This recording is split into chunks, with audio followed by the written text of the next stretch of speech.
الحمد لله نحمده ونستعينه ونستغفره ونؤمن به ونتوكل عليه ونعوذ بالله من شرور أنفسنا ومن سيئات أعمالنا من يهده الله فلا مضل له ومن يضلل فلا هادي له وأشهد أن لا إله إلا الله وحده لا شريك له وأشهد أن سيدنا وسندنا ونبينا وإمامنا ومولانا محمدا عبده ورسوله صلى الله عليه وعلى آله وصحبه وبارك وسلم تسليما كثيرا أما بعد فأعوذ بالله من الشيطان الرجيم بسم الله الرحمن الرحيم وما نقموا منهم إلا أن يؤمنوا بالله العزيز الحميد صدق الله العظيم. واجب الاحترام بزرگوں اور دوستوں، اللہ تبارک و تعالی نے ہمیں بے شمار نعمتیں عطا کی اور یہ ارشاد فرمایا وَإِن تَعُدُّوا نِعْمَةَ اللَّهِ لَا تُحْصُوهَا، اگر تم اللہ کی نعمتوں کو شمار کرنا چاہو اتنی زیادہ ہے کہ تم شمار نہیں کر سکتے.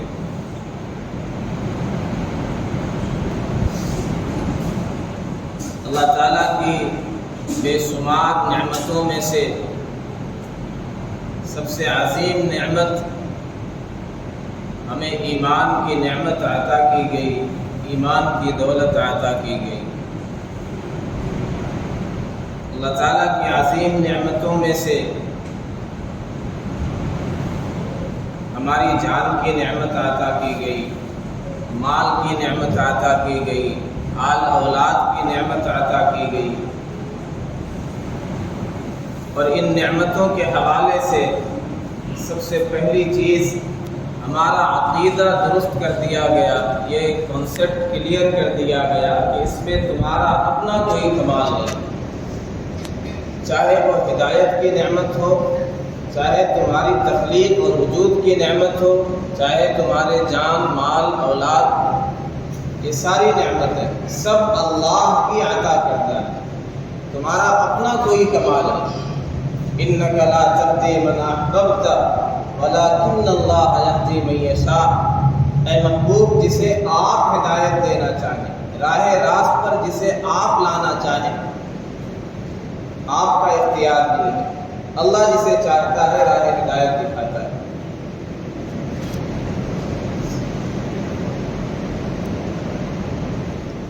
مال کی نعمت، اس کے بارے میں جا بجا ارشاد فرمایا وَآتُوهُم مِّن مَّالِ اللَّهِ الَّذِي آتَاكُمْ، اللہ نے جو مال تمہیں دیا ہے اس میں سے عطا کرو. یہ بتلا دیا مال بھی تمہارا اپنا نہیں ہے. إِنَّ اللَّهَ اشْتَرَىٰ مِنَ الْمُؤْمِنِينَ أَنفُسَهُمْ وَأَمْوَالَهُمْ بِأَنَّ لَهُمُ الْجَنَّةَ، اللہ تعالیٰ نے ایمان والوں سے ان کی جانوں کو، ان کے مالوں کو خرید لیا، ہمارا اپنا کچھ بھی نہیں ہے. أَأَنْتُمْ تَخْلُقُونَهُ أَمْ نَحْنُ الْخَالِقُونَ، تم خود سے پیدا ہو گئے، تم نے اپنے آپ کو خود وجود بخشا، اپنی تخلیق خود کر لی، یا ہم پیدا کرنے والے. أَفَرَأَيْتُمُ الْمَاءَ الَّذِي تَشْرَبُونَ، یہ جو پانی تم استعمال کرتے ہو عظیم نعمت ہے، کیا تم نے اسے نکالا ہے؟ أَأَنْتُمْ أَنزَلْتُمُوهُ مِنَ الْمُزْنِ أَمْ نَحْنُ الْمُنزِلُونَ، یہ جو کھیتی تم کرتے ہو، غلہ اگاتے ہو، تم اگاتے ہو. أَأَنْتُمْ تَزْرَعُونَهُ أَمْ نَحْنُ الزَّارِعُونَ، تم پیدا کرتے ہو، تم اگاتے ہو یا ہم اگاتے ہیں. أَفَرَأَيْتُمُ النَّارَ الَّتِي تُورُونَ، آگ کی نعمت جو تمہیں عطا کی گئی، یہ تم نے خود بنایا ہے، خود تیار کیا. أَنْتُمْ أَنشَأْتُمْ شَجَرَتَهَا، اس کا درخت تم نے اگایا ہے یا ہم نے اگایا؟ ہمارا اپنا کچھ بھی نہیں، ساری نعمتیں اللہ کی عطا کردہ ہے، لہذا جب اللہ کی عطا کردہ ہے لَتُسْأَلُنَّ يَوْمَئِذٍ عَنِ النَّعِيمِ، نعمتوں کے بارے میں سوال کیا جائے گا۔ اللہ تعالیٰ پوچھے گا میں نے تمہیں نعمت عطا کی تھی، ہدایت کی، توحید کی دولت دی تھی، اس کی قدر کی کہ نہیں، اس کی حفاظت کی کہ نہیں؟ میں نے تمہیں وجود بخشا تھا، تمہیں زندگی دی تھی، تمہیں مال دیا تھا، آل اولاد دی تھی، اس کی حفاظت کی کہ نہیں، اس کا صحیح استعمال کیا کہ نہیں؟ جو نعمت جتنی زیادہ عظیم ہے اس کی حفاظت میں اتنی ہی زیادہ قربانیاں لگتی ہیں۔ چنانچہ سب سے عظیم نعمت ہمارے پاس ایمان کی نعمت ہے،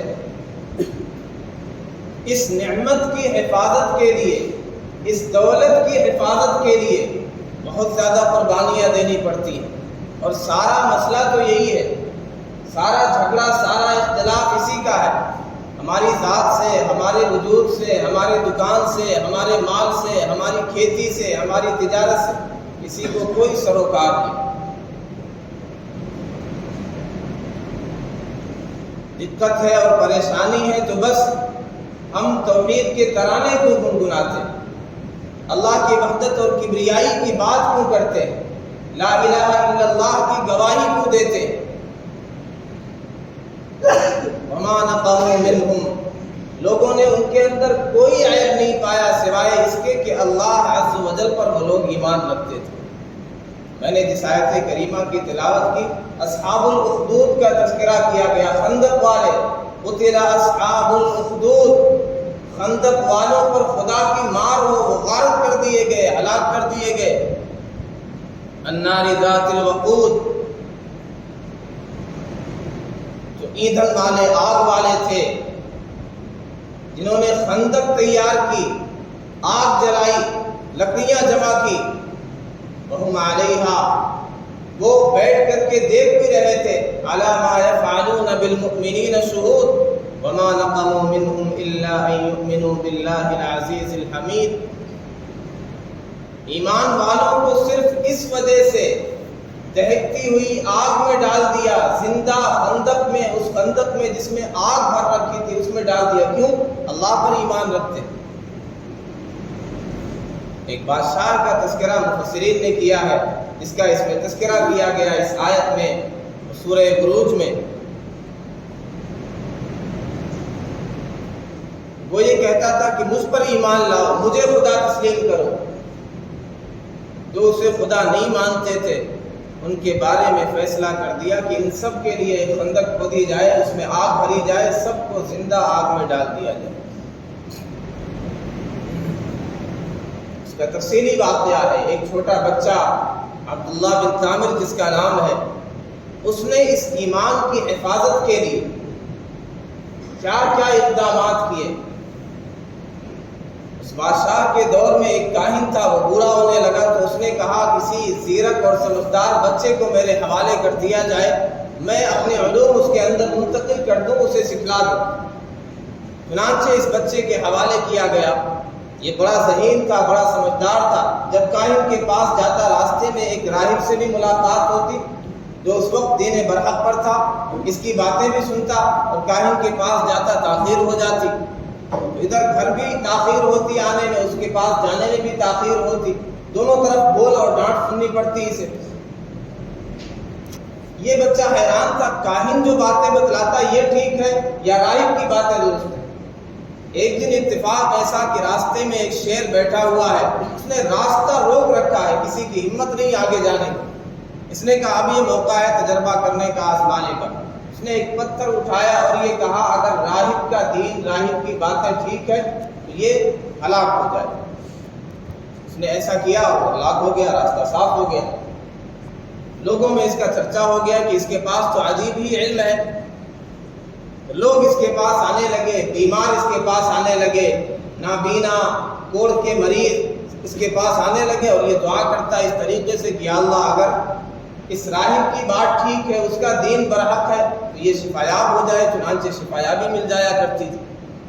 جب بادشاہ تک یہ بات پہنچی، وہ تو اپنی خدائی کا دعویٰ کر کے بیٹھا تھا، پریشان ہوا، اس نے یہ فیصلہ کیا کہ اسے لے جا کر کے کسی پہاڑ کی اونچائی سے دھکا دے دیا جائے، ہلاک کر دیا جائے۔ جو لوگ اسے مارنے لے کر کے گئے تھے خود تباہ و برباد ہو گئے، یہ بچہ صحیح سالم واپس آ گیا۔ پھر یہ حکم دیا کہ اسے دریا میں لے جا کر کے اسے ڈبو دیا جائے۔ جو لوگ اسے ڈبونے لے کر کے گئے تھے وہ ہلاک ہو گئے اور یہ پھر صحیح سلامت زندہ واپس آ گیا۔ پھر اس بچے نے خود کہا کہ اگر مجھے مارنا چاہتے ہو، میں جو بتلانا چاہتا ہوں ایمان کتنی عظیم دولت ہے، کتنی قیمتی نعمت ہے، اس کی حفاظت کے لیے کہاں تک اللہ کے نیک بندے گئے، کیا کیا کرنا پڑتا ہے اس ایمان کی حفاظت کے لیے۔ ہم نے سمجھا ہے یہ مفت کا سودا ہے۔ حسب الناس ان یقولوا آمنا وهم لا یفتنون، کیا لوگوں نے یہ سمجھ رکھا ہے کہ یہ کہتے ہم ایمان لے آئے اور بچ جائیں گے، آزمائشیں نہیں ہوں گی، امتحانات سے نہیں گزارا جائے گا؟ اس نے کہا اگر مجھے مارنا چاہتے ہو تو میں تجویز بتاتا ہوں، میں طریقہ بتلاتا ہوں۔ سارے عوام کو مجمع کو اکٹھا کیا جائے ایک میدان میں، پھر تیر چلایا جائے یہ کہہ کر کے بسم رب ھذا الغلام، اس غلام کے رب کے نام سے۔ جب اس طرح تیر چلایا جائے گا یہ کہہ کر کے اللہ کا نام لے کر کے تیر چلایا جائے گا تو مجھے مار سکتے ہو، ورنہ کوئی طریقہ نہیں مجھے مارنے۔ چنانچہ یہ کیا گیا، بادشاہ وقت نے لوگوں کو جمع کیا، پوری رعایا کو جمع کیا اور پھر یہ کہہ کر تیر چلایا گیا بسم رب ھذا الغلام، اس لڑکے کے رب کے نام سے۔ اس بچے کو تیر لگا اور وہ شہید ہو۔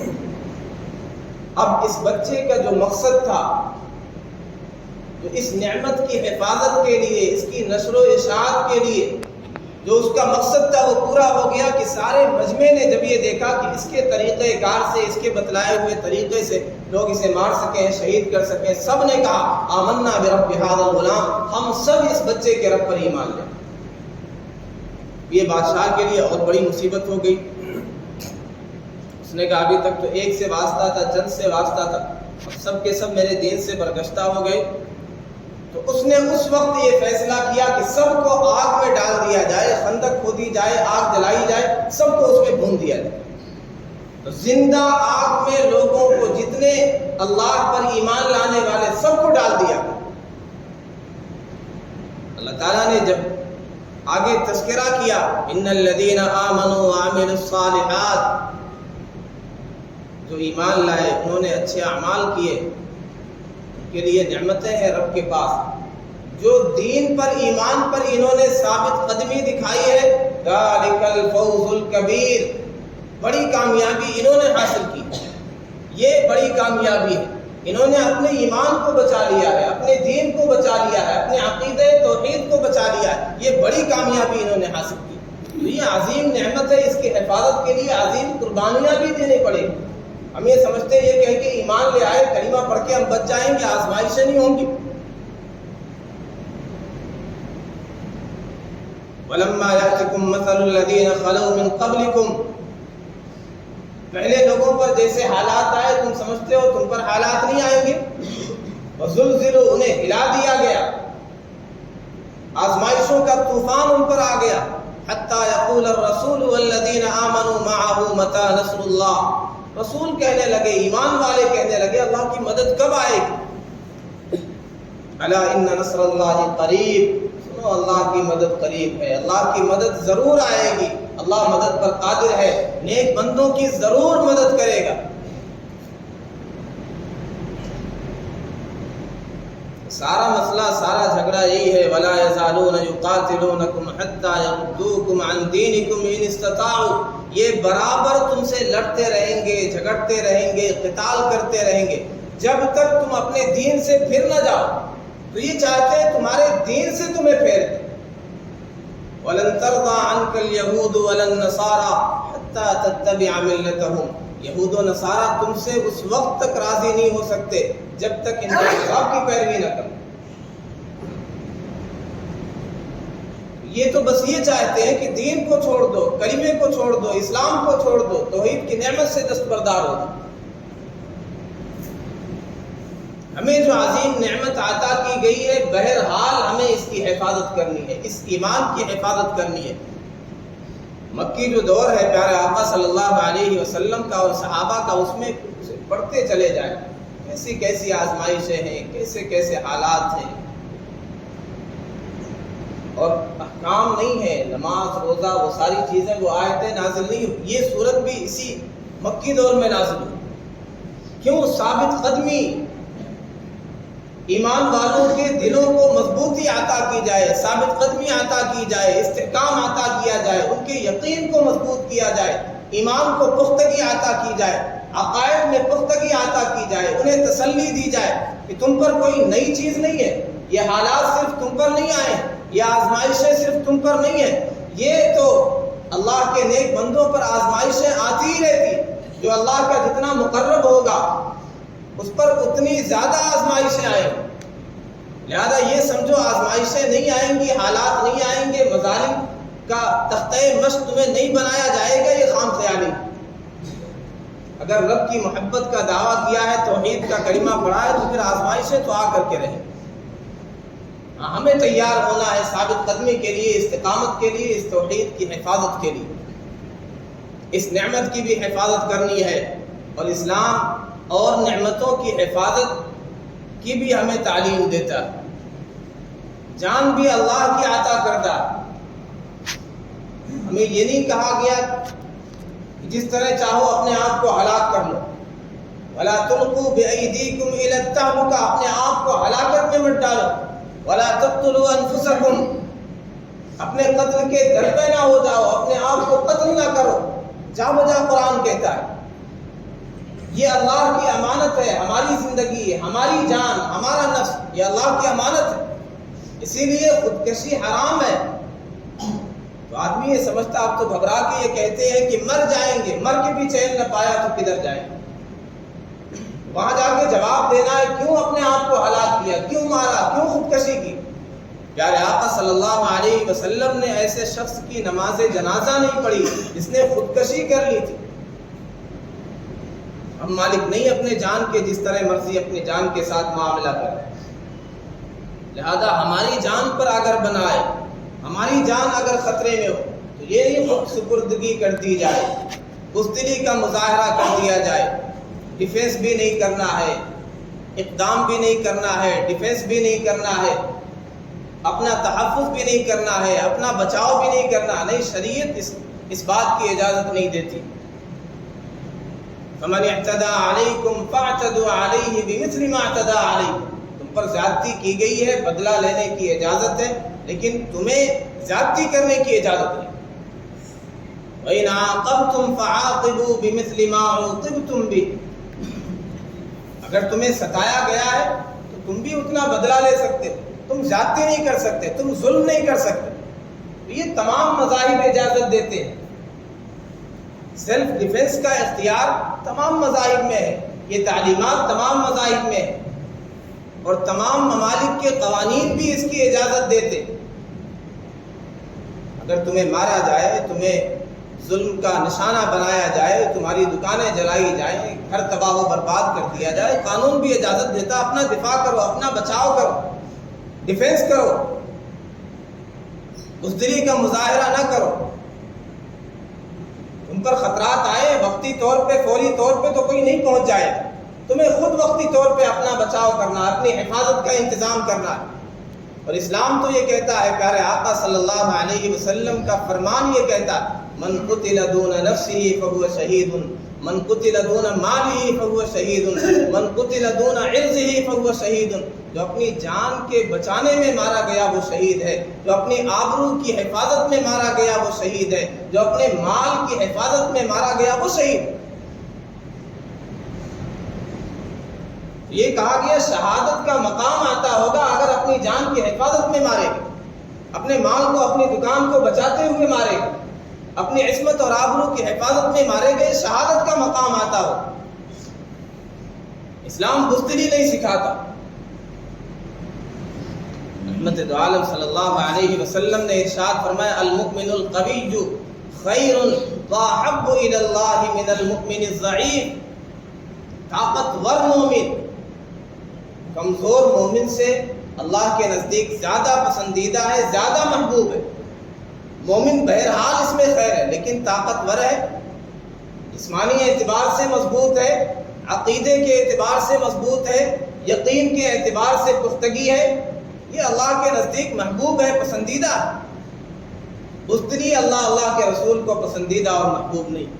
اسی لیے پیارے آقا صلی اللہ علیہ وسلم نے ایسے کھیلوں کی حوصلہ افزائی کی جس سے آدمی میں جرأت آئے، دلیری آئے، بہادری آئے، اپنی حفاظت کر سکے، اپنا بچاؤ کر سکے، ڈیفینس کر سکے۔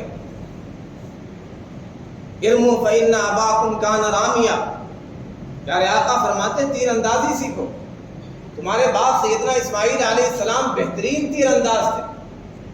پیارے آقا صلی اللہ علیہ وسلم نے ترغیب دی، تیراکی سیکھو، یہ بہترین ورزش ہے، یہ شاندار ایکسرسائز ہے، اپنے جسم کو مضبوط رکھو۔ پیارے آقا صلی اللہ علیہ وسلم نے صحابہ میں کشتی کا مقابلہ کروایا، تم میں جو جیت جائے گا وہ ہمارے ساتھ آئے گا۔ گھوڑ دوڑ آپ نے کروائی، دو طرح کے گھوڑے ہوا کرتے تھے، تزمیر شدہ، غیر تزمیر شدہ۔ ابن عمر رضی اللہ تعالی عنہما فرماتے ہیں کہ میں نے اس مقابلے میں حصہ لیا اور میں دوسرے نمبر پر آیا۔ بعض صحابہ تو ایسے تھے گھوڑے سے تیز دوڑا کرتے تھے۔ یہ پیارے آقا صلی اللہ علیہ وسلم کی تعلیمات، آپ تو اپنی زوجہ کے ساتھ دوڑ لگا رہے ہیں۔ مسلمان کو مضبوط ہونا چاہیے، بہادر ہونا چاہیے، جسمانی طور پہ طاقتور ہونا چاہیے، اور وہ ساری چیزیں سیکھنا چاہیے جس سے اپنی حفاظت ہو سکے۔ اپنی جان، سب سے پہلے اپنے ایمان کی حفاظت کی فکر ہے، اس کے لیے بڑی سی بڑی قربانی دینے کے لیے مسلمان کو تیار رہنا چاہیے کہ اس ایمان کو بچانا ہے، اس سے بڑی کوئی دولت نہیں ہے، اس کے لیے جان بھی جائے گوارا۔ پھر اپنی جان کی حفاظت کے لیے بھی ہمیں تعلیم دی گئی، جیسے اپنی جان کی حفاظت کرنی ہے، اپنے بھائی کی بھی جان کی حفاظت کرنا ہماری ذمہ داری۔ ایک مسلمان کا دوسرے مسلمان پر حق ہے۔ ہمیں ایمانی رشتے میں ایسے جوڑ دیا گیا کہ یہ کہہ دیا گیا انما المؤمنون اخوہ، ایمان والے بھائی بھائی کی طرح، ایمان والے جسد واحد کی طرح، جیسے ایک جسم ہوتا ہے، شیشہ پلائی ہوئی عمارت کی طرح۔ جب جسم کے ایک عضو کو تکلیف ہوتی ہے تو سارے اعضاء پریشان ہو جاتے ہیں۔ کوئی عضو یہ نہیں کہتا آنکھ میں چوٹ لگی ہے، تمہاری آنکھ آئی ہے، تم جانو، تم جا کر کے دوا لو۔ ہاتھ پریشان ہو جاتا ہے، پاؤں پریشان ہو جاتا ہے، پاؤں چل کر کے جاتا ہے، ہاتھ دوا لیتا ہے، زبان استعمال ہوتی، سارے اعضاء پریشان ہو جاتے ہیں، اس تکلیف کو، درد کو محسوس کرتے ہیں۔ مسلمان کی یہ شان نہیں کہیں پہ آگ زنی ہو، کسی کو قتل کیا جائے، کہیں پہ فساد ہو، اطمینان سے چین سے بیٹھا رہے کہ دکان مارا گزندے نبود، ہماری دکان کو تکلیف نہیں پہنچی ہے، ہماری دکان کو آگ نہیں پہنچی ہے، ہماری دکان کا نقصان نہیں ہوا، لہذا ہمیں فکر کرنے کی ضرورت نہیں۔ نہیں، ایمان والے کی یہ شان نہیں ہوتی۔ ایمان والے تو بھائی بھائی کی طرح، جسد واحد کی طرح، لہذا اپنی بھی حفاظت کرنی ہے، اپنے بھائی کی حفاظت کی بھی فکر کرنی ہے۔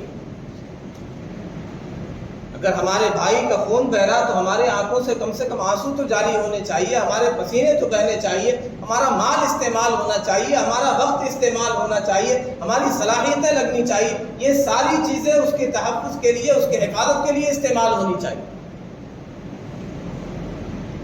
مسلمان کی شان یہ نہیں کہ اپنے بھائی کو، اپنے مسلمان کو دوسروں کے حوالے کر دے، ظالموں کے حوالے کر دے۔ لہذا اپنی بھی حفاظت کرنی ہے، اپنے بھائی کی بھی حفاظت کرنی ہے، اور حفاظت کے لیے معلومات بھی حاصل کرنی ہے۔ قانونی طور پہ ہمیں کیا حقوق عطا کیے گئے ہیں، کس جرم پر کیا مقدمہ دائر ہوتا ہے، کون سی تعزیر ہے، یہ ساری چیزیں ہمیں معلومات اس کی ہونی چاہیے۔ ہمارے اندر ایسے افراد ہونے چاہیے جو اس میں ماہر ہوں، ورنہ ہم پر مظالم ڈھائے جاتے ہیں اور ہمیں پتہ ہی نہیں ہوتا یہ کتنا سنگین جرم ہے، کون سی دفعہ اس کے تحت آتی ہے، کون سا مقدمہ لگے گا، کتنا خسارہ ہوگا سامنے والے کا، کیا کچھ بھگتنا پڑے گا۔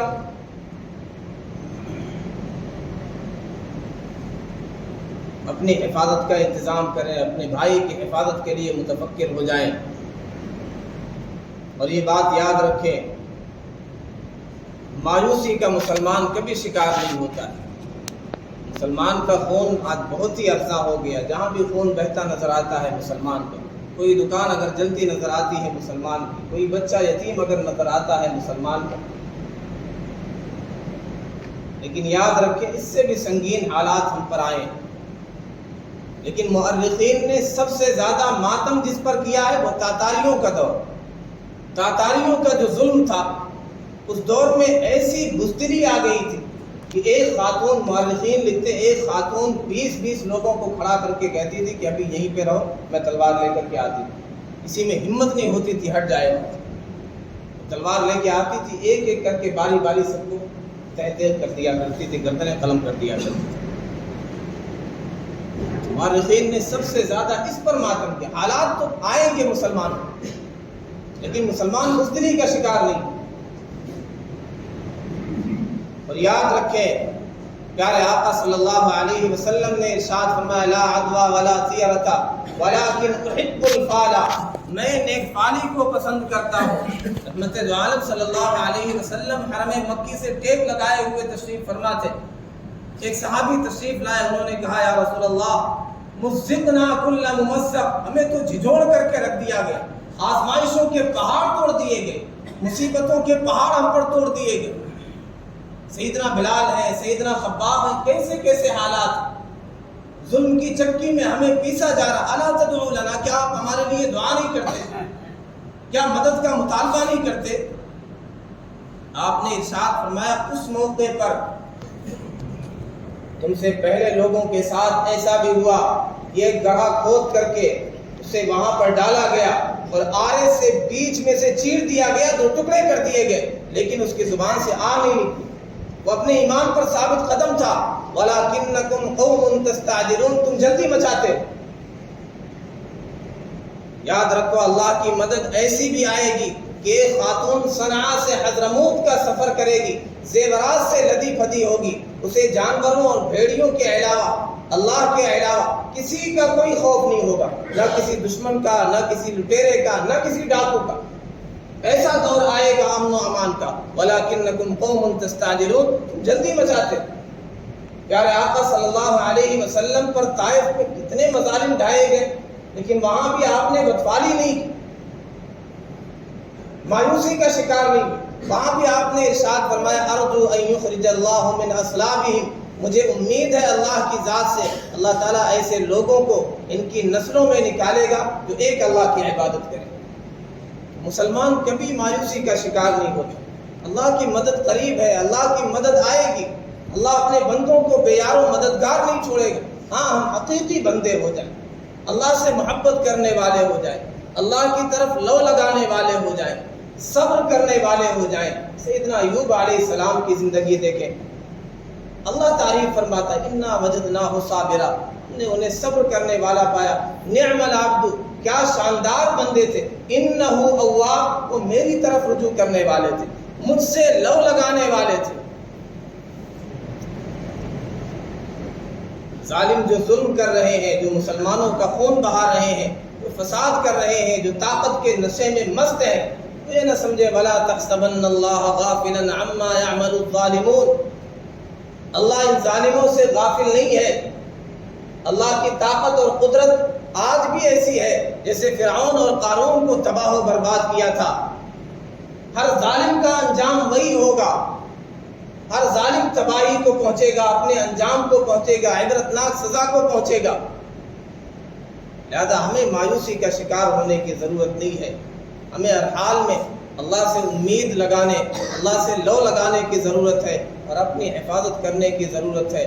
خود بھی حفاظت کریں، بلکہ بڑے بوڑھے یہ کہتے ہیں دیہاتوں میں جو علاقے ہیں اپنی حفاظت کے لیے کیا کچھ انتظام کیے، آبادیاں ایسی بنائی کہ ہمارے اپنے ہی اپنے 2-3 کام انہوں نے کیے۔ ایک تو یہ گھروں میں غیروں کی مداخلت کو گوارا نہیں کرتے تھے، کوئی مہمان ہے کتنا بھی قریبی ہے، معاملات ہے، مالی معاملات ہے، دکانی معاملات، باہر اندر رسائی نہیں، اس سے عصمت محفوظ۔ خواتین کو باہر کھیتوں میں کام کرنے کے لیے نکلنے کی اجازت نہیں۔ تو آج بھی ہمارے یہاں علاقوں میں مشہور ہے کہ یہ علاقہ ہے، اسی علاقے میں شادی کریں، وہاں اس قدر پردہ نہیں، وہاں کی عورتیں بھی باہر چلی جاتی ہیں کھیتوں۔